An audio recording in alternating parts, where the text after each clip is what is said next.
Hi everyone, it's Christoper Luxon, the former CEO of Air New Zealand, and I just wanted to say hi to all of you at the International Travel College.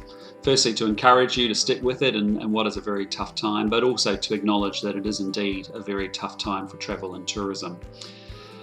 It is an industry, as if I give you a little bit of perspective, that has been shaped by some pretty big events over the last 20 years. If you think about the impact that was caused around 9/11, if I think about the different pandemics we've seen of SARS and H1N1 and now obviously COVID-19. We've had the big earthquakes in Christchurch in Japan, and we've dealt with financial crises all around the world, including the global financial crisis. This one, COVID-19, I think will be the biggest, and it will therefore be the most impactful, and it will be a very difficult and tough time in the short term in our industry. However, I want to say to you that in the medium to long term, I think we have really good prospects in travel and tourism.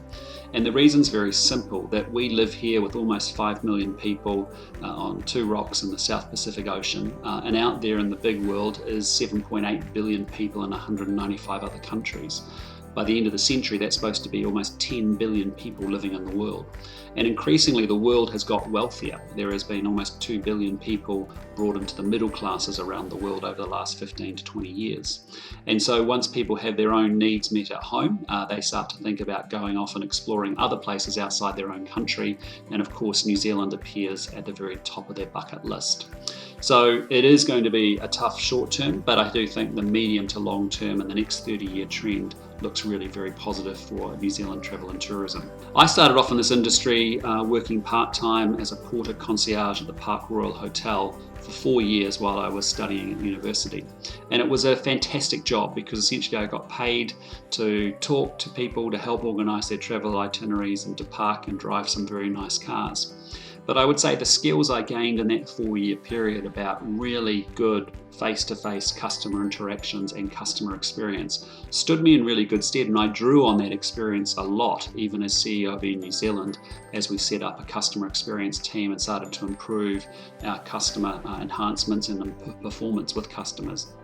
And so I do think it is a great industry if you're people related and you're an extrovert and you like building relationships with people and learning about people and you're curious about people.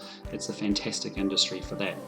In many ways, you are really ambassadors for New Zealand, because while many of our visitors come for the scenery, when we interview them after they leave, the biggest impression they've had is the Kiwis that they've actually met along the way, and how friendly we've been and how helpful we've been and how professional we've been.